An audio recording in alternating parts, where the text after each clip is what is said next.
అన్య స్త్రీని కోరుకున్నటువంటి వాడు, పరుల భార్యని కోరుకున్నవాడు జీవితంలో వృద్ధిలోకొచ్చి బతికి బట్ట కట్టినట్టు లోకంలో ఇప్పటి వరకు లేదు. ఒకటి గుర్తుపెట్టుకోండి, లోకంలో అన్నిటికన్నా కష్టం ఏమిటో తెలుసా అండి? చాలా చాలా కష్టం ఏమిటో తెలుసా? చచ్చిపోవడమే.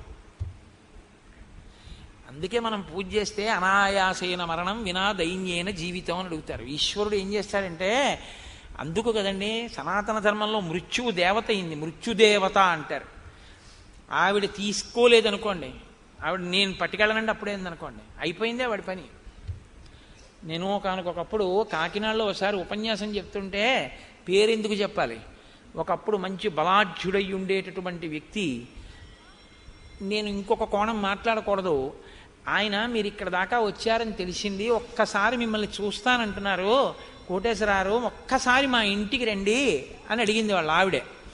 అడిగితే నేనన్నాను, ఎందుకమ్మా నేను రావడం ఎందుకు, వారం రోజుల నుంచి చెప్తున్నాడు కదా ఆయన రమ్మనండి ఒకసారి, ఇక్కడికి వచ్చి వింటారు కదా కాసేపు అన్నాను.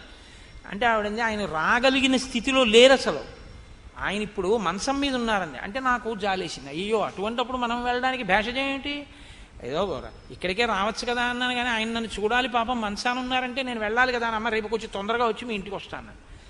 తొందరగా వచ్చి వాళ్ళ ఇంటికి వెళ్ళాను. పెడితే ఆవిడంది, నేను మేడ మీదకి తీసుకెళ్తున్నారు నన్ను, ఆయన ఉన్న గదిలోకి తీసుకెళ్తాను. ఆవిడంది, అయ్యా ఏమనుకోకండి మీ ఉత్తరీయం తీసి కొంచెం ముక్కుకు అడ్డంగా కట్టుకోండి అన్నారు ఆవిడ.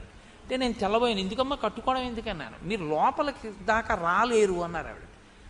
ఇప్పుడు అలా ఎందుకు ఉంటుందా అనుకుని నేను ముక్కుకి ఉత్తరీయం అడ్డు పెట్టుకుని ఆ దగ్గరికి వెడితే ఆయనకి 2 కాళ్ళు చెయ్యి నోరు కూడా పడిపోయి, పడిపోతే దొల్లలేడు, మలమూత్రములు తనవి తాను విసర్జించలేడు, తీయలేరు, ఏదీ పడదు, ఎప్పుడూ అతిసారమే, ప్రాణం పోదు. అసలు నేను గుర్తుపట్టలేకపోయినా ఆయన అస్థిపంజరంలో ఉన్నాడు. మలమూత్రములు వెళ్ళి వెళ్ళి వెళ్ళి వెళ్ళి మొత్తం ఆ గదంతా వాసన పట్టేసింది. 10,000 ఇస్తానన్నా ఎవ్వరూ మేము పనిచేయమన్నారు. అన్నం లేకపోతే ఎక్కడో సత్రంలో తింటాం కానండి మేం చేయమన్నారు. కాబట్టి ఇప్పుడు భార్య కూడా వెళ్ళి చేసే పరిస్థితి కాదు. కాబట్టి ఇప్పుడు ఆయన నా వంక ఇలా తల తిప్పి చూసి కనుల కొనుకులలోంచి ఇలా నీళ్లు కారితే నమస్కారం చేద్దామని ఉంది ఆయనకి. పాపం నా మీద ఎక్కడో ప్రేమ మిగిలిపోయింది. చేతులు లేవు, నమస్కారం చేయలేడు. కనుకులుకుల వెంట ఇలా నీళ్లు కారిపోతుంటే ప్రయత్నపూర్వకంగా నేను అయ్యయ్యో ఏం పర్వాలేదు అందామని 1-2-3 అడుగులు వేయిపోయి ఆగిపోయాను హఠాత్తుగా. ఎందుకో తెలుసా అండి, పురుగులు పట్టాయి అప్పటికే. శవం చాలాసేపు ఒక చోట ఉంటే చలికంపులా వస్తుంది, అటువంటి చలికంపు గదంతా. 2 అడుగులే వేయగలిగాను నేను. ఇంకా వెళ్ళలేకపోయాను. ఏం పర్వాలేదులేండి అందామంటే మరి ఉత్తరీయం కిందకి జారాలి, నేను ఇంకా ఉండలేకపోయాను, వెళ్ళిపోయాను.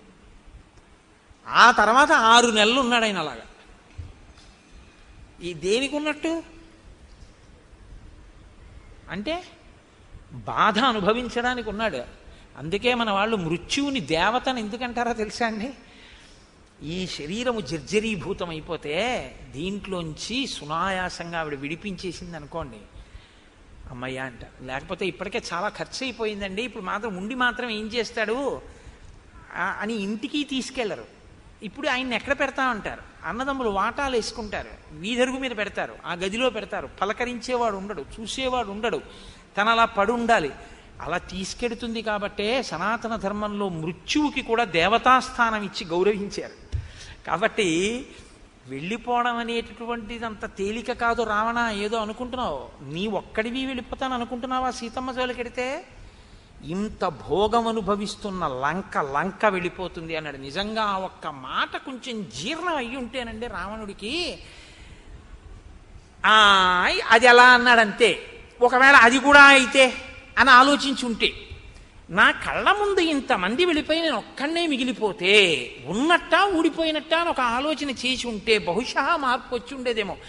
అసలు వినడం అన్న గుణం లేదు కదండి, ఇదే అది వద్దు ఎక్కడ. అందుకు కదండి మహానుభావుడు సులభాహ పురుషారాజంచతం ప్రియవాదిన అప్రియస్యతు పత్యస్య వక్త శ్రోతా చదుర్లభ అంటూ మొదలెట్టాడు. ఏమి మారీచుడండి మహానుభావుడు. కాబట్టి నాశనం అయిపోతుంది రా లంక, నా మాట విను, వెళ్ళకు సీతమ్మ జోలికి. పరదార జోలికి వెళ్ళి బాగుపడిన వాడు లేడు. అంటే పరదార జోలికి వెళ్ళావో అంత తొందరగా మృత్యువు రాదు. అప్పుడు వస్తుంది. అప్పుడు ఈశ్వరుడు ఏం చేస్తాడంటే తీర్పు స్థానంలో కూర్చుంటాడు. తీయడు, ఉండి ఉపయోగం ఉండదు. అప్పుడు అనుభవంలోకి వస్తుంది పాపం. ఎవరు చూసేవాళ్ళు, అమ్మో సీతమ్మ సుందరకాండలో మాట్లాడుతుంది, ఇంకా వాతలు పెట్టేస్తుంది ఆవిడ, అయితే మాత్రం ఆయనకి అంటిందా? కాబట్టి భవస్వదార నిరత స్వకులం రక్ష రాక్షస మానం బుద్ధించ రాజ్యంచ జీవితం చేష్టమాత్మన కళత్రాణి చ సౌమ్యాని మిత్రవర్గం తథైవ చ యదిచ్ఛసి చిరం భోక్తం మాకృధా రామ విప్రియం.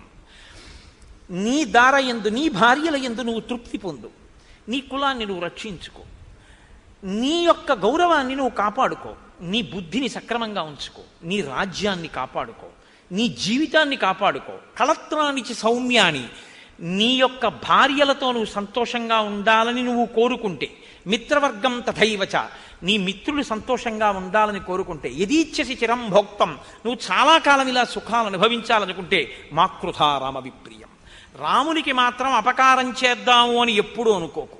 నేను ఒకప్పుడు మృగరూపాన్ని దాల్చి ఇంకొక ఇద్దరు మిత్రులతో కలిసి రాముడు అరణ్యవాసం చేస్తుండగా వెళ్ళాను. రాముడు కూర్చుని ఉన్నాడు. అప్పుడు నేను అనుకున్నాను, ఇప్పుడు తాపసి కందమూలాలు తింటున్నాడు, చాలా కాలమైంది కదా, అప్పుడు మానవాస్త్రం పెట్టి కొట్టాడని గుర్తు తెచ్చుకుని ఒక క్రూర మృగం రూపంలో ఉన్నాను కాబట్టి ఇప్పుడు నన్ను ఏం చెయ్యగలడని రాముడి మీదకి పరిగెత్తాను. తాపసం నియతాహారం సర్వభూత హితేరతం సోహం వనగతం రామం పరిభూయ మహాబలం. ఆయన బలాన్ని తిరస్కరించి ఆయన మీదకి మృగరూపంలో పరిగెత్తాను. తాపసోయమితి జ్ఞాత్వా పూర్వవైరమనుస్మరం. అప్పుడు నన్ను అస్త్రం పెట్టి కొట్టినటువంటి విషయం నా జ్ఞాపకంలో ఉంది. ఇప్పుడు ప్రతీకారం తీర్చుకుందామని వెళ్ళాను. అభ్యదానం హి సంక్రుద్ధ తీక్ష్ణశృంగో మృగాకృతి. నేను వాడి అయిన కొమ్ములతో మృగరూపంలో ఉన్నానప్పుడు.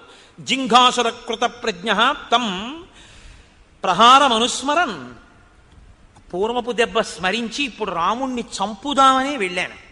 ఆయన ఏం చేశాడంటే వాడి అయినటువంటి బాణములను ఎక్కుపెట్టి ప్రయోగించాడు.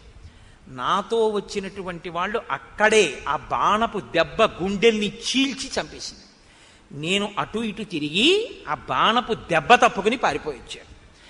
బాణం నాకు తగలలేదు, కానీ ఇహ ప్రవ్రాజితో యుక్త తాపసోహం సమాహిత. ఆ రోజు పారిపోయి వచ్చిన వాడిని అప్పటి నుంచి ఓ పర్ణశాల కట్టుకుని తపస్సు చేయడం మొదలెట్టాను. ఇహ బయటికి వెళ్ళలేదు. ఎందుకు వెళ్ళలేదంటావేమో, వృక్షే వృక్షే చ పశ్యామి చీర కృష్ణాజినాంబరం గృహీత ధనుషం రామం పాచహస్తమివాంతకం.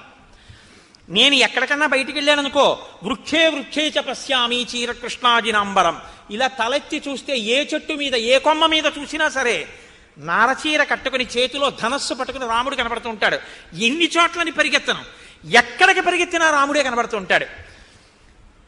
అంటే ఆయన భయంతో ఈ స్థితిని పొందిన ఆయనకి మాత్రం రామదర్శనం అవుతోంది. ప్రతి చోట రాముడే కనపడుతున్నాడు. వనం కనపట్టలేదు, రాముడు కనపడుతున్నాడు. విశ్వం కనపట్టలేదు, విశ్వనాథుడు కనపడినట్టు. లోకము స్థానంలో లోకేశ్వరుడు కనపడినట్టు ఆయనకి రాముడే కనపడుతున్నాడు. కానీ భక్తితో మాత్రం కాదు. కాబట్టి ఇహ నాకు వృక్షే వృక్షే చ పశ్యామి చీరకృష్ణాజినాంబరం గృహీత ధనుషం రామం పాశహస్తమివాంతకం. పైగా ఎలా కనపడుతున్నాడో తెలుసా?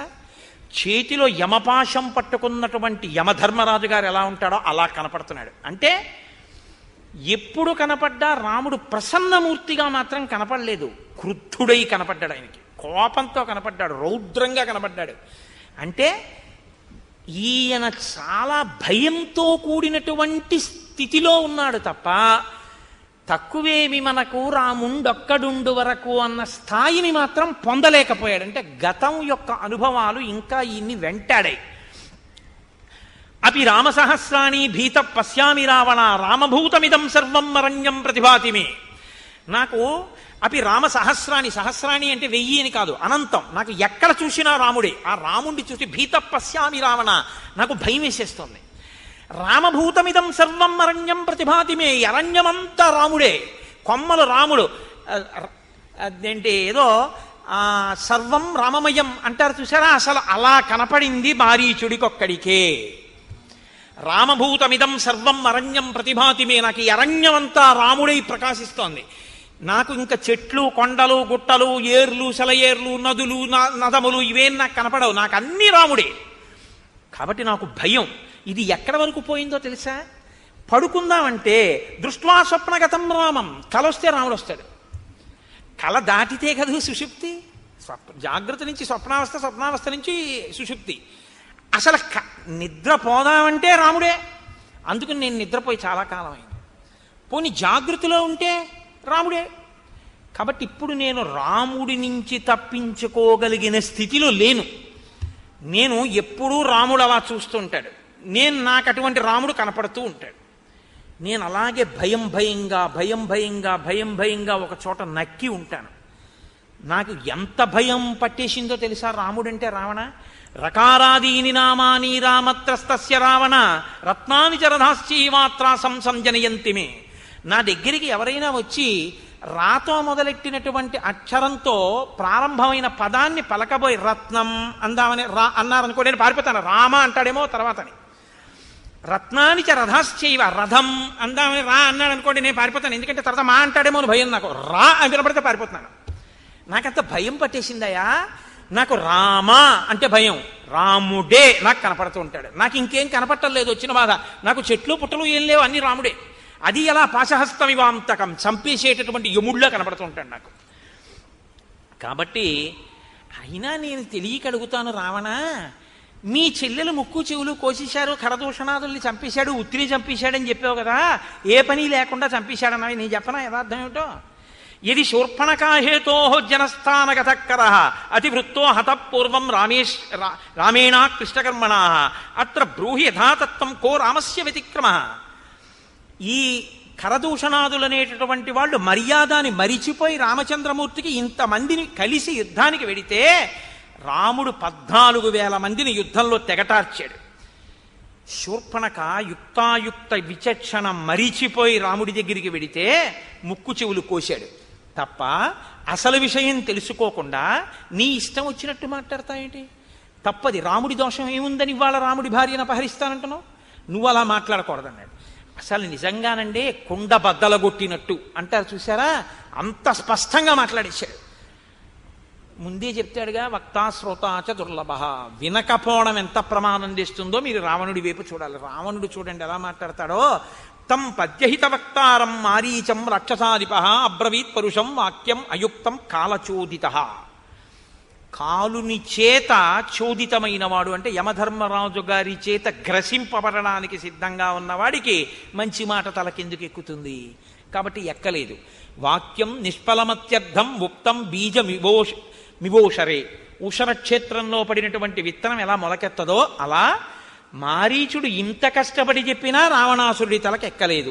స్త్రీవాక్యం ప్రకృతం శుత్వా వనమేక పదే గతః. రాముడి గురించి అంత గొప్పగా చెప్తామేంటి? ఒక ఆడదాని మాట విని వెంటనే హఠాత్తుగా లేచి అయోధ్య విడిచిపెట్టి అరణ్యవాసానికి పోయినటువంటి ఉద్రేకం ఉన్నవాడు రాముడు అంటే. అవశ్యంతు మయా తస్యా సంయుగే కరగాతినః ప్రాణైః ప్రియతరా సీతా హర్తవ్యా తవ సన్నిధౌ.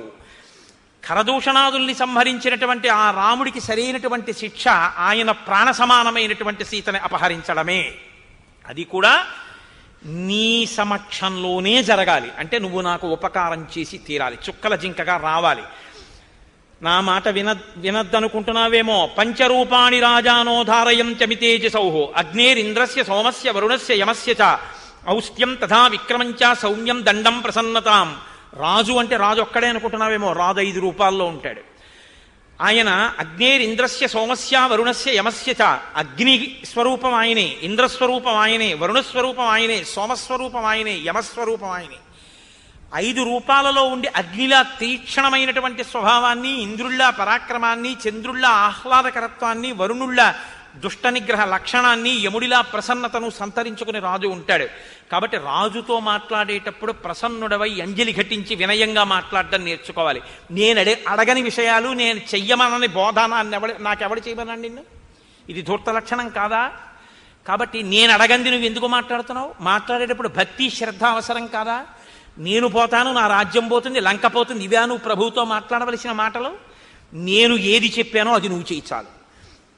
సంవర్ణస్త్వం మృగో భూత్వా చిత్రో రజతబిందుభిః ఆశ్రమే తస్య రామస్య సీతాయాః ప్రముఖే చర ప్రలోభయిత్వా వైదేహీం యదేష్టం గంతుమర్హసి.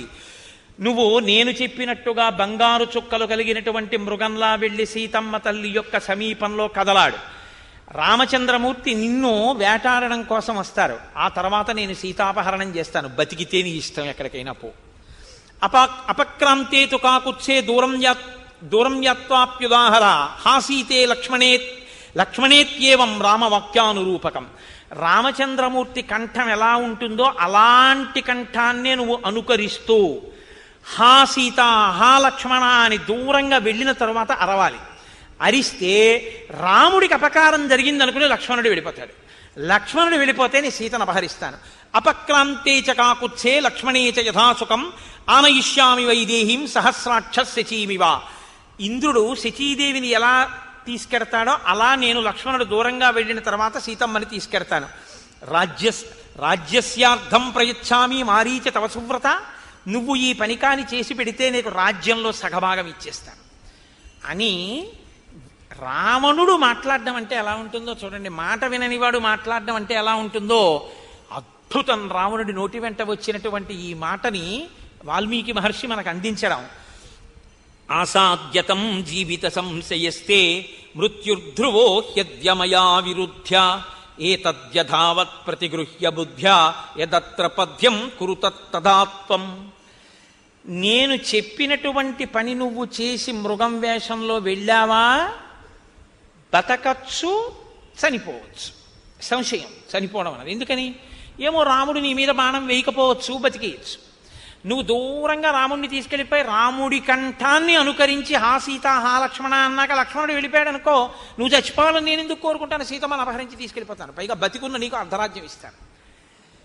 నువ్వు నీ చెప్పిన పని చెయ్యనన్నావు అనుకో, ఇప్పుడే చంపేస్తాను. కాబట్టి చచ్చిపోవడం ఖాయం నీకు రెండు రకాలుగా. ఒకటి నా చేతిలో అన్నా చచ్చిపోవాలి, రెండు రాముడి చేతిలో అన్నా చచ్చిపోవాలి. రాముడి చేతిలో చచ్చిపోతావా, నా చేతిలో చచ్చిపోతావా? రెండు. రాముడి దగ్గరికి వెడితే బతకచ్చేమో, ఇంతకన్నా ఇంకో మాట ఉండదు. ఎందుకో తెలుసా? రాముడి దగ్గరికి వెడితే ఇంకా జింక వేషంలో సీతమ్మ తల్లిని లోభ పెట్టడానికి వచ్చిన మృగము అని ఆయన కంఠాన్ని అనుకరించి పలికిన తరువాత ఆయన బాణం వేస్తే బతికుంటాడా? కాబట్టి ఇవ్వబడినటువంటి అవకాశం ఏమిటంటే నా చేతిలో చస్తావా, రాముడి చేతిలో చస్తావా. మారీచస్య మహాత్మనః ఏం కోరుకుంటాడు? రాముడి చేతిలో చచ్చిపోవడాన్నే కోరుకుంటాడు. చచ్చిపోవడం అన్నది ఎలాగో తథ్యం, ఈ రావణుడి చేతిలో ఎందుకు చావు? కాబట్టి ఆఖరి అవకాశంగా ఇంకొక మాట చెప్పి చూస్తాను ఏమంటాడో. కాబట్టి పాపం మారీచుడు మళ్ళీ 4 మంచి మాటలు మాట్లాడడం ప్రారంభం చేశాడు. ఆ మంచి మాటలు ఏమిటో ఏదో గబగబా చెప్పేయడం నాకు ఇష్టం లేదు. ఎందుచేతనంటే మారీచుడు మాటలంటే అత్యద్భుతం ఆ మాటలు.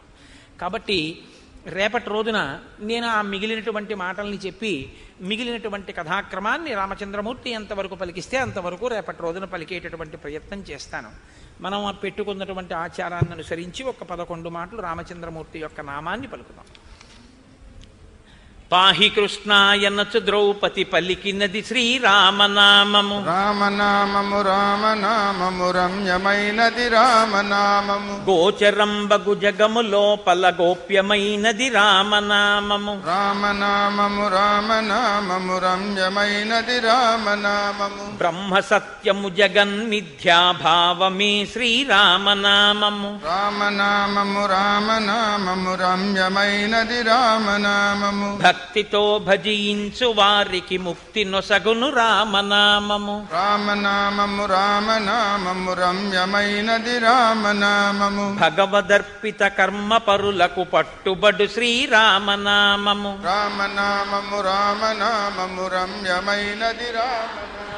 సకల జీవులలోన వెలిగే సాక్షిభూతము రామనామము. రామనామము రామనామము రమ్యమైనది రామనామము. ఆంజనేయుని వంటి భక్తులకు ఆశ్రయము శ్రీరామనామము. రామనామము రామనామము రమ్యమైనది రామనామము. రాకడయు పోకడయు లేనిది రమ్యమైనది రామనామము. రామనామము రామనామము రమ్యమైనది రమ్యమైనది రామనామము. సోమ సూర్యాదులను మించిన స్వప్రకాశము రామనామము. రామనామము రామనామము రమ్యమైనది రామనామము. దాసులను రక్షించ దయగల ధర్మనామము రామనామము. రామనామము రామనామము రమ్యమైనది రామనామము. పరమపదమును చేరుటకు మరి దారి చూపునది ఈ రామనామము. రామనామము రామనామము రమ్యమైనది రామనామము. తల్లివలె రక్షించు సుజనుల నెల్ల కాలము రామనామము. రామనామము రామనామము రమ్యమైనది రామనామము. మంగళంబగు భక్తితో